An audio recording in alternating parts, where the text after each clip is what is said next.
Au nom du Père et du Fils et du Saint-Esprit, ainsi soit-il. Bien chers fidèles, en ce 4e dimanche après la Pentecôte, nous avons médité avec Saint Ambroise le commentaire à cette pêche miraculeuse qui nous est racontée dans l'évangile de ce jour et que Saint Ambroise met en parallèle avec l'évangile de Saint Matthieu où on parle aussi de la tempête et dans laquelle il explique que la tempête, c'était de l'Église au début, et ensuite la pêche miraculeuse, c'est l'Église dans son apogée.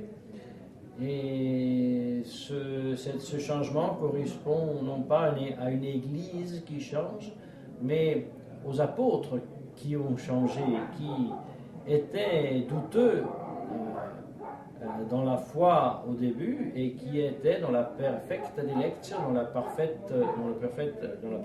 charité. Après, c'est pour ça qu'avant ils dormaient et après ils étaient vigilants. C'est pour ça le saint patriarche, le saint père de l'Église conclut dormit tepidis perfectus vigilat. Il dort pour ceux qui sont tièdes et il est vigilant pour les parfaits. Et voilà que donc la tempête est due à la modica fides, au peu de foi des apôtres. Par contre, la sécurité avec laquelle Saint Pierre obéit à l'ordre de notre Seigneur Jésus-Christ de jeter les filets, eh bien c'est expression de la perfecta dilectio, de la charité parfaite. Et voilà pourquoi notre Seigneur Jésus-Christ donne à Saint Pierre, et seulement à lui, l'ordre duc in altum, va au large, qui est interprété ensuite par le fait de contempler la richesse et la profondeur des mystères divins, et surtout la grande action de Saint Pierre qui lui a été inspiré par Dieu de professer la divine génération du Fils par le Père. Et nous ajoutons, il est très beau de voir comme le fruit de la contemplation est immédiatement la pêche miraculeuse, c'est-à-dire le grand nombre de poissons pris. Et nous avons donc nous sommes donc encouragés à prendre plus de temps pour la prière et la contemplation, que nous devons soustraire à Facebook et toutes ces autres sources d'apparente sécurité information, pour justement nous ancrer de plus en plus en Dieu dans son Sacré-Cœur, oui, le grand Sacré-Cœur duquel jaillit l'eau et le sang, la rémission des péchés et le lavacre du baptême comme réponse à la malice du péché. Et ça, ce sont les grandes réalités, les grandes vérités qui doivent nous animer, qui doivent nous préoccuper pour perdre toute cette perturbation, cette angoisse, cette peur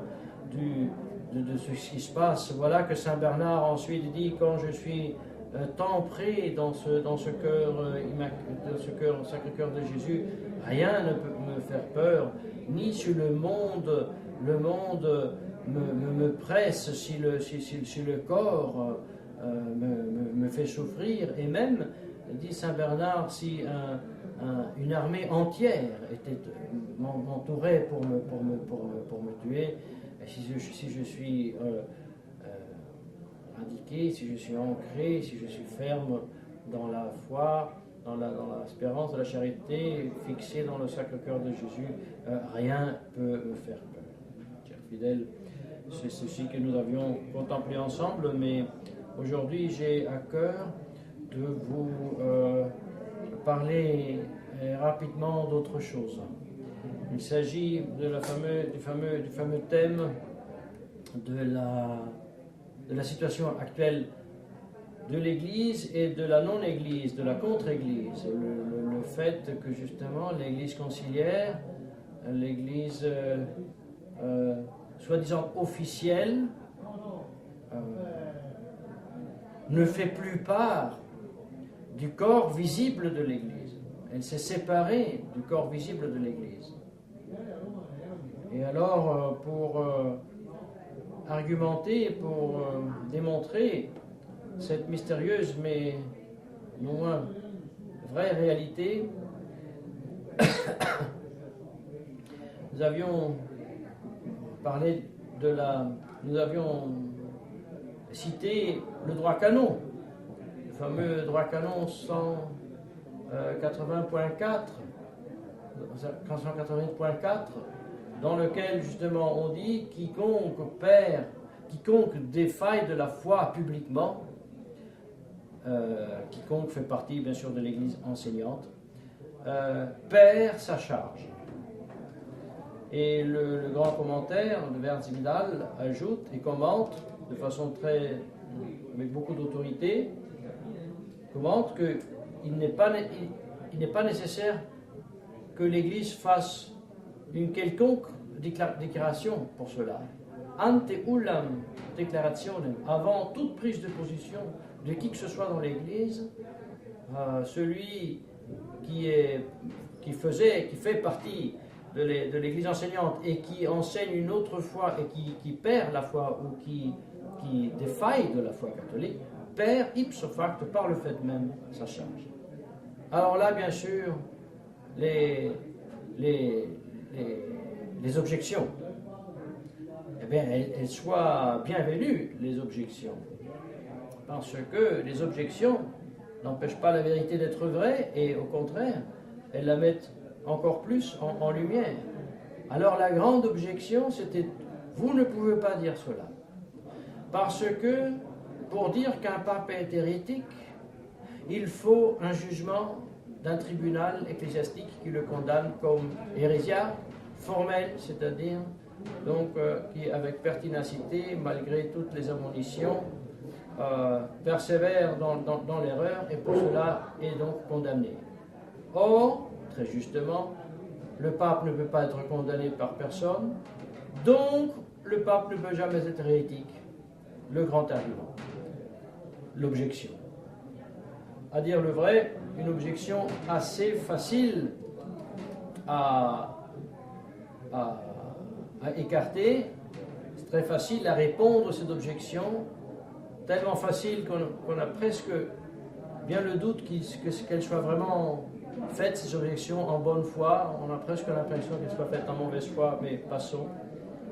Parce que ceux qui font cette objection savent très bien que pour ceux qui font part de l'Église enseignante, l'hérésie matérielle, le seul fait de professer une autre foi que la catholique, est déjà suffisant pour les faire déchouer de leur charge. Et ça, c'est la réponse donc à cette objection. Très simple l'objection, encore plus simple la réponse. Mais je vais vous donner un autre argument. Voyez, nous sommes en train d'étudier en langue italienne avec les fidèles le catéchisme de Saint Pédis. Alors il y a la communion des saints. On explique la communion des saints et puis on demande qui est en dehors de la communion des saints. Alors on parle des infidèles, des juifs, des hérétiques et ensuite on parle aussi des apostats. Alors ça c'est très instructif, c'est très utile pour nos temps. Lire la question qui sont les apostats et la réponse que donne Saint Pédis et le commentaire que l'Église donne, que chaque catholique, chaque curé, chaque catéchiste devrait donner. Alors la question c'est qui sont les apostats?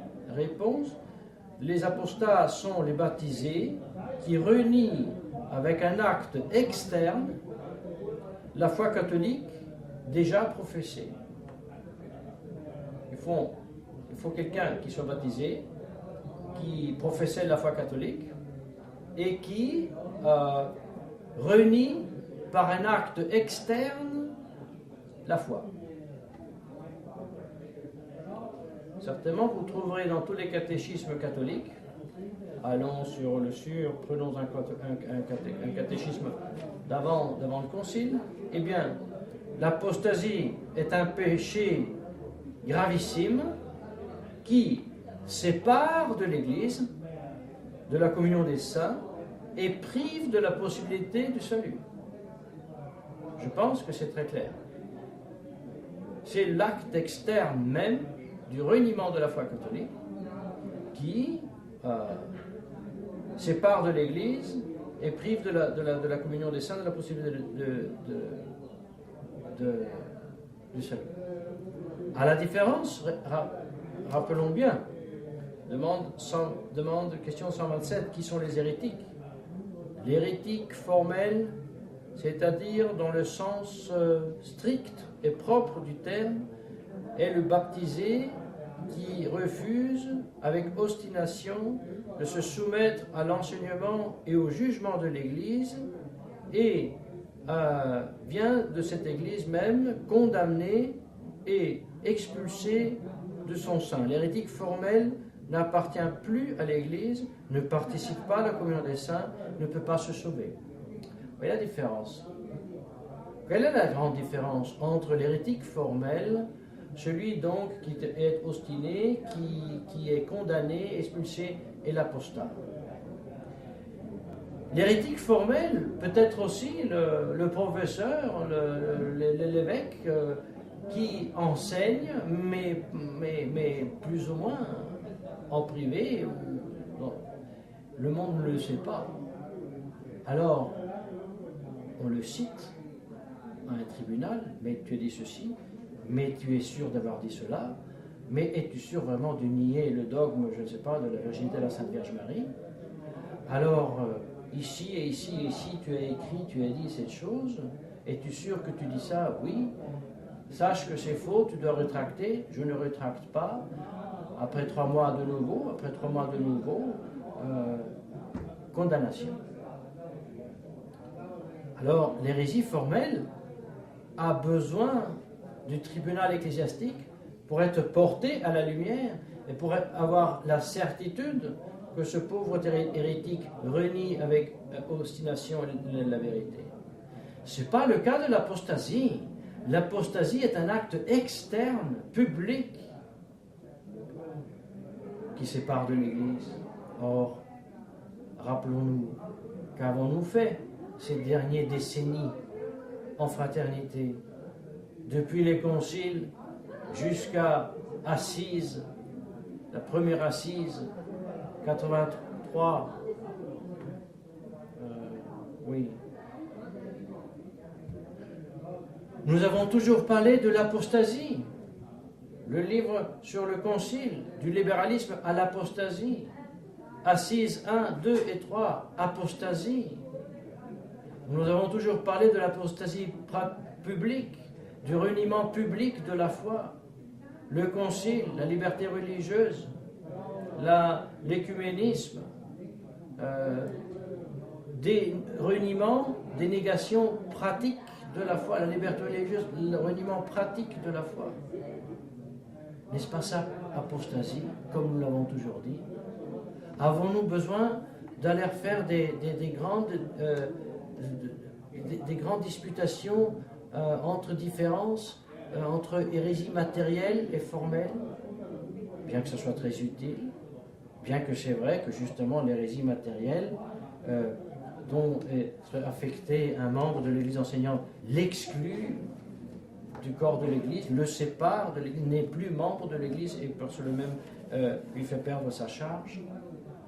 Il suffit de nous refaire à ce que nous avons toujours dit, cette apostasie. Et voilà que nous n'avons pas à nous émerveiller qu'on a pu dire que l'Église conciliaire n'est pas l'Église visible fondée par le Christ. C'est ceci, chers fidèles, que je voulais vous mettre à cœur pour réfléchir et pour sortir de cette impasse de grande confusion qu'il y a dans le monde de la tradition. Oui, Felet, ça va pas bien, Titien est un peu mieux, Williamson c'est encore mieux parce que c'est encore plus dur. Mais quel discours sont ceux-ci? Je suis plutôt pour celui, pour ce peuple. Il s'agit d'être catholique ou non? Et théologiquement, que ce soit Felet, que ce soit Monseigneur Tissier, que ce soit Monseigneur Williamson, ils professent théologiquement la même chose. Et ils continuent à dire que ceci est l'Église catholique. Que l'un ou l'autre soit plus courageux, plus informé, c'est certain. il y a toujours des différences. Mais ce n'est pas ça qui est aujourd'hui en question. Il s'agit de prendre courage. Et comme à l'époque, on coupait net avec la messe Paul VI, comme ça aujourd'hui, il faut couper net avec cette église conciliaire. Net. Pour rester catholique. Alors que la Sainte Vierge nous vienne en aide et peut-être le recours plus fréquent au Sacre-Cœur de Jésus nous donnera cette grâce au nom du Père et du Fils, Saint-Esprit, ainsi soit.